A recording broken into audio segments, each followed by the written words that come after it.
মুসলিমরা হচ্ছে মৌলবাদী। এই মৌলবাদী শব্দের অর্থ কি? মৌলবাদী মানে যে লোক কোনো একটা বিষয়ের মূলনীতিগুলো মেনে চলে। যদি কেউ ভালো ডাক্তার হতে চায় তাহলে তাকে মেডিসিনের মূলনীতিগুলো জানতে এবং মানতে হবে। যদি মেডিসিনের ক্ষেত্রে মৌলবাদী না হয় সে ভালো ডাক্তার হতে পারবে না।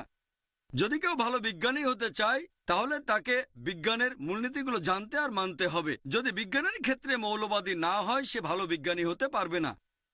প্রথমে আমাদের দেখতে হবে সে লোকটা কোন বিষয়ে মৌলবাদী। যদি আমার কথা বলতে হয়, আমি মৌলবাদী মুসলিম হিসেবে গর্ববোধ করি।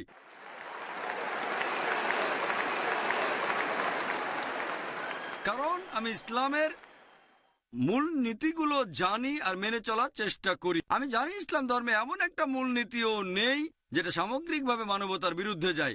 আমি চ্যালেঞ্জ করেছি ইসলামে এরকম একটা মূলনীতি দেখান যেটা সামগ্রিকভাবে মানবতার বিরুদ্ধে। যদি আপনারা অক্সফোর্ড ডিকশনারিতে এই মৌলবাদী শব্দটার অর্থ দেখেন, বলা হয়েছে মৌলবাদী হলো সেই লোক যে কোনো একটা ধর্মের প্রাচীন রীতিনীতিগুলো কঠোরভাবে পালন করে থাকে। তবে অক্সফোর্ড ডিকশনারির নতুন এডিশনে একটু বদলানো হয়েছে, বলা হয়েছে যে মৌলবাদী হলো সেই লোক যে কোনো একটা ধর্মের প্রাচীন রীতিনীতিগুলো কঠোরভাবে পালন করে থাকে, বিশেষ করে ইসলাম। যখনই শুনবেন মৌলবাদী তখনই ভাববেন মুসলিমদের কথা। আপনি ভাববেন সে চরমপন্থী। আমি লোকজনকে বলি আমি একজন চরমপন্থী। আমি চরমভাবে দয়ালু, মানুষকে চরম ভালোবাসি, চরমভাবে শান্তিপ্রিয়, চরমভাবে ক্ষমাশীল। এরকম চরমপন্থী হলে সমস্যা কোথায়?